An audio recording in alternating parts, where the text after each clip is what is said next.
So what are your first impressions from the Belgrade Basketball Clinic? Do you like the people, the atmosphere, the players?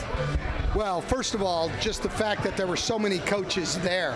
I mean, there's rarely clinics of this size anywhere in the United States, so it was amazing to walk in and see that many people who on a beautiful day outside want to come in and talk about basketball. So that was fantastic. I knew that this country loved basketball, but you could really see it in there today. What is the most important thing that you have to know about basketball in Serbia if you want to share your experience with your colleagues here? Well, I think the main thing is just to share with people who don't know how important basketball is here. I mean, in most countries in Europe, it's popular, but it's the second or third, even fourth most popular sport. In Serbia, it's very popular. I mean, basketball is big here. It's important. People love it, and I think that's what everybody has to understand when they come here. After your big experience in NBA as a coach, we have to comment something about the impact that international players give the NBA and the game. What do you think about them? Not only for Serbian players or something, but from Europe. Well, it's a worldwide league now, and Europe is producing some of the very best players in our sport. First team All-NBA this year, 5 guys, 2 of them are from Europe, 1 from Serbia, Jokic. So they've had a huge impact on the league just as players. But I also just think they've brought a different mindset. United States players tend to be spoiled from a young age. Everybody tells them how great they are. They're spoiled.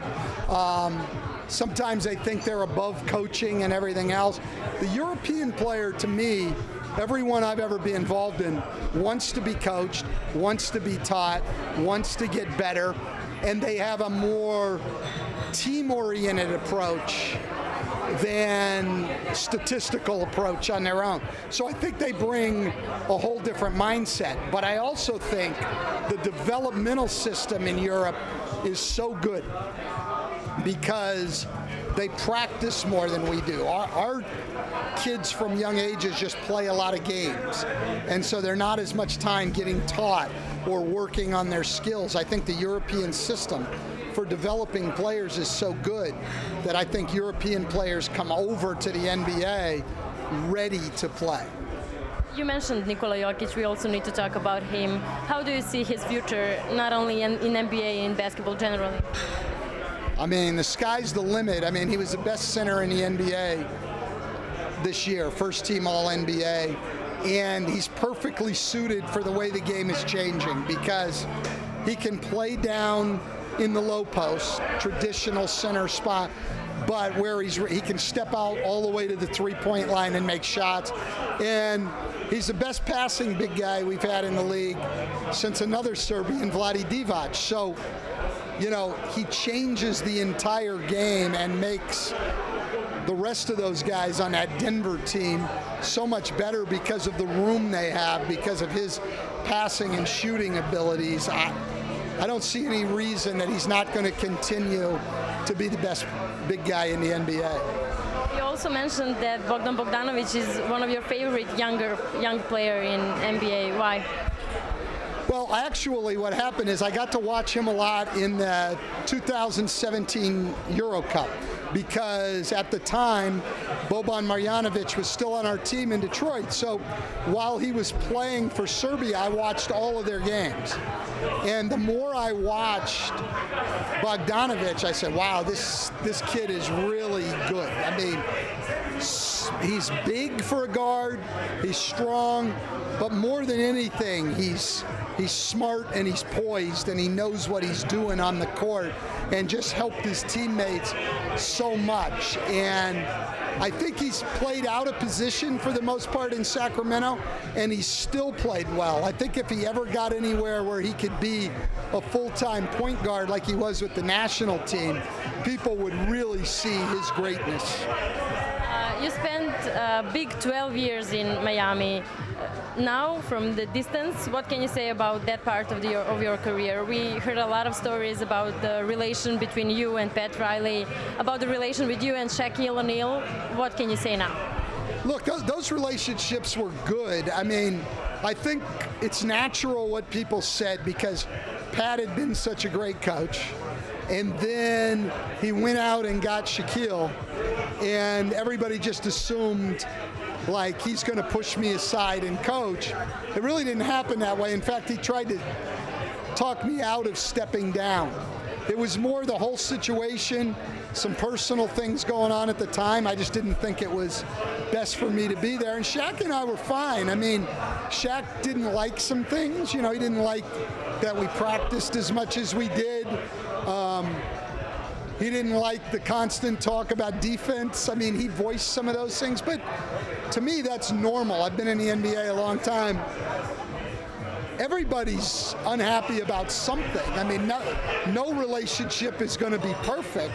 The key is, you know, can we both do our jobs and do them well? And Shaq played very well for me, and everything worked out fine. And now we don't see each other a lot, but when we do, everything's fine. You also had a chance to be a coach to Predrag Danilovic. Did you see him now in Belgrade Mill? Danilovic? Yeah, well, I have not, but I know that I've followed all those guys, and I know he's, you know, the president of the Basketball Federation here. He and I came to the NBA at the same time, 1995. It was my first year as an assistant coach in Miami, and it was Sasha's first year in the NBA. And I have great memories of him. I mean, a really skilled player, but what I really remember is he had a great toughness. And I say this in a good way, but he was nasty. I mean, he was a tough guy. I mean, he'd throw an elbow, he'd do whatever it took, and when he was on the court, he had no friends. I mean, he was out there to play. I loved the way he competed and enjoyed being around him. You know, I wasn't his head coach, but I enjoyed being around him and thought he was a great player. You also had a chance to work with Bobby Marjanovic, or actually he had a chance to work with you. What do you think about him? How do you see him on the court? Boban is the most unstoppable offensive player in the NBA right now. There's nothing anybody can do against him. He's either going to get a good shot or you're going to foul him. That's it. I mean, people get, I think, distracted almost by how big he is. And he is big. But it causes them to overlook what a high skill level he has. I mean, he is a great, great passer. Maybe the only big guy in the NBA I think's a better passer is Jokic. Boban can shoot to 15, 17 feet. He's an outstanding free throw shooter. But beyond all of that, he is one of the hardest workers I've ever been around. I was telling guys earlier, and this is the truth, there were days in Detroit where we had to tell him to go home because we would practice for 2.5 hours, then he would lift weights, and then you'd look out there an hour later and he would still be in the gym. Like, your body needs some rest, go home. And it was hard to get him out of the gym. And then he's a totally unselfish team player. I mean, if he's not playing, even if he thinks he should be, he's 100% behind his teammates all the time. You can't be around a better person. You watch him interact with everybody, his teammates, his coaches, the training staff, people in the office, fans, little kids. Everyone loves Boban, and Boban loves everyone. What do you expect from the World Cup in China? We heard a lot about that. And what do you expect especially from Serbia and from America? Well, Serbia is certainly going to be one of the contenders if they have their whole roster. It's so hard right now, a couple of months before they play, in knowing what anybody's roster is going to look like. You know, if somebody's injured or if someone's still a free agent, they don't want to play, you don't know. But if Serbia has Jokic, Bogdanovic, Belicia, Boban, and some of their other great national team players, they'll certainly be a contender, as will Slovenia. you know, Spain, France, Australia. There's so many good teams. United States is certainly going to be the favorite, mainly because you have 7 million people and we have 300 million, so we're picking from a large pool.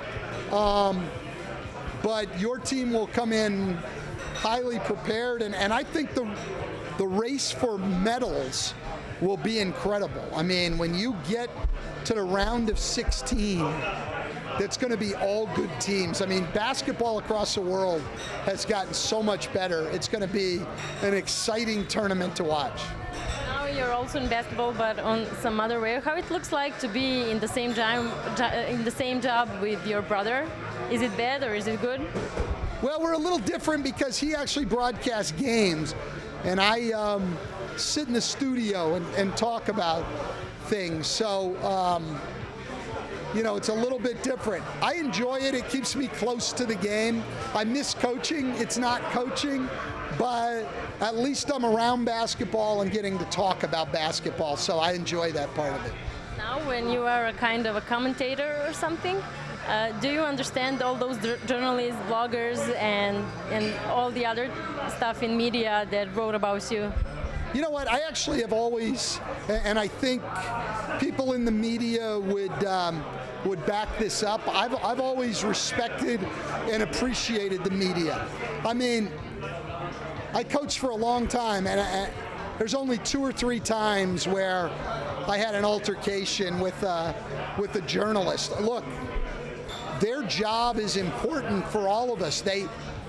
The work that people do covering the game, or what you're doing, covering basketball, adds to the interest in the game. That helps all of us. So occasionally in covering the game, people are going to say critical things. They're going to say something about a coaching decision you made or something like that.